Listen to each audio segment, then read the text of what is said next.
Julius Salik was born in 1948 in Lahore into a Christian family. His earliest memories are of the persecution and abuse suffered by Christians and other minorities, and that made him determined to fight for justice and equality for everyone, regardless of race, colour or creed. It's never been an easy road. He's experienced torture and has often been jailed.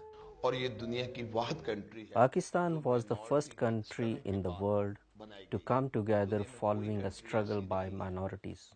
People say Israel was the same. It was not brought together by religion, it was brought together by blood.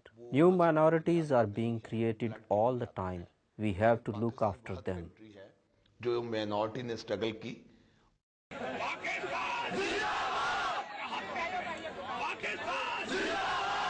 Jay Salik's first major campaign was in 1977 in the town of his birth, Lahore. He demanded the release of Pakistan's Prime Minister Zulfikar Ali Bhutto after he was sent to prison following a military coup led by General Zia. In 1979, he organised a joint Christian-Muslim conference to press for the release of American hostages taken by Iran. They were set free on Christmas Day. In 1985, he trekked to the Iran-Iraq border to demand an end to the war between the two countries. And in 1986, he set up the Peace Education Foundation. His eventual reward was a place in the government under Benazir Bhutto as Federal Minister in charge of social welfare.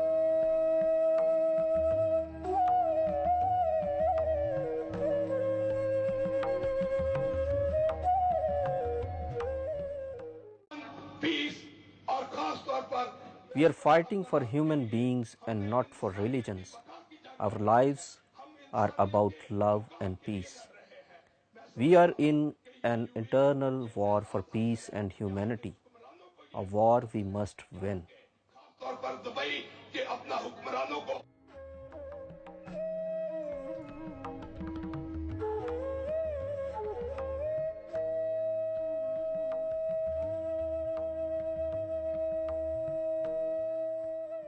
The trappings of government didn't sit easily on Jay Salik's shoulders. He didn't want to appear tainted in any way, and he publicly burned all that he possessed. He believed a leader should lead by example.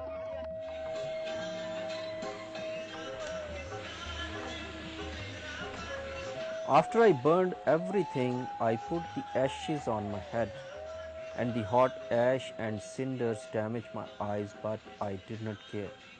This was the most difficult time of my life, but the message I wanted to send out was important. Jay Salik continued to work tirelessly for peace. He lived in a cage for 7 months to highlight the helplessness of the oppressed. He called his home the Black House. He asked, "Where does light shine? In the darkness."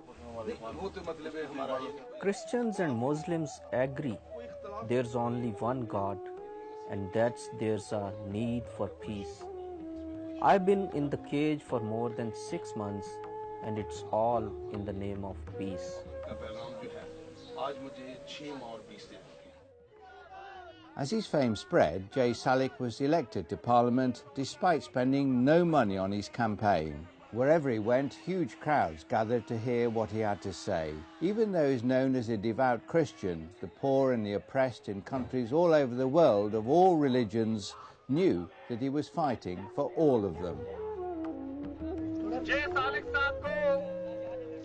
Governments don't always do what they should do and help people like us, but Jay Salik does, and he's doing a great job for us. He's bringing all parties and groups together. We are all united and we are all fighting together for one Pakistan.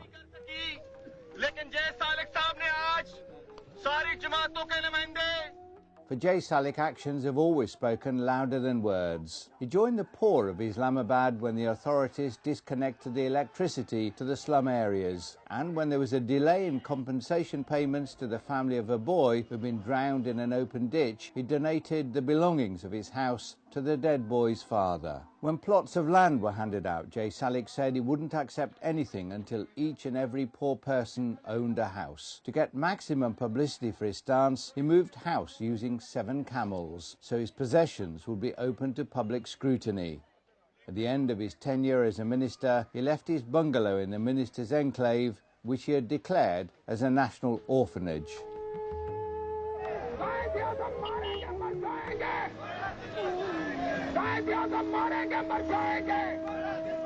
J. Salik could have become a rich man, but he's never been interested in financial gain. He doesn't own an inch of land, and his courage and determination to fight for the poor and the oppressed were finally recognized when he became the only Pakistani to be nominated for the Nobel Peace Prize. Today, J. Salik's work is nowhere near completion. His latest project is the World Minority Parliament, which was launched in London in the spring of 2010, and which aims to get a seat in the United Nations to speak out against oppression.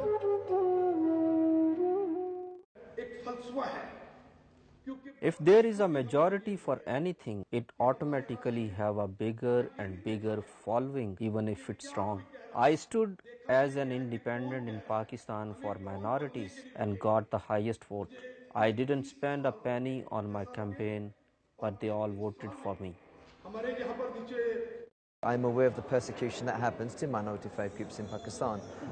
I think it's innovative and rather visionary of Julius Salik to introduce this concept to this wider audience, because if anything, with the reputation Pakistan has for incidents of minority persecution, it's probably best that somebody from there brings this to the fore. J. Salik represents minorities, Christian minorities in Pakistan, but there are other minorities there. There are Sikhs and there are Hindus, and there are all other castes, and there are even Jews there. So our party and Imran Khan's manifesto states that we will respect, no matter what your religion, your background, your creed, it doesn't matter what you are, as long as you're a Pakistani, all rule of law will apply to you all. One rule of law. There will be no discrimination. There will be no selectiveness. Hence, I've come to support Salik Saab on behalf of the party. When I look at the minorities in Pakistan, I look at how the economy affects them and how they struggle to cope. They don't have a proper voice, and that's why the minorities parliament is so important for them. The World Minority Parliament has taken 25 years from conception to reality, and its supporters believe J. Salik can make it a force for good. Actually, my religion, Sikhism, believes in racial equality, racial gender, etc. And that's what really brought me here, because Salik Saab's whole agenda is about all races and religions, peace and equality, etc., etc. So that's what brought me here. So World Minority Alliance has started another movement which is for minorities, and I think in Pakistan people will take this message very, very positively, because in our part of the world, whether it is Pakistan, India or any third world country, minorities are not given their rights and they are treated second-class citizens. This will raise their hopes.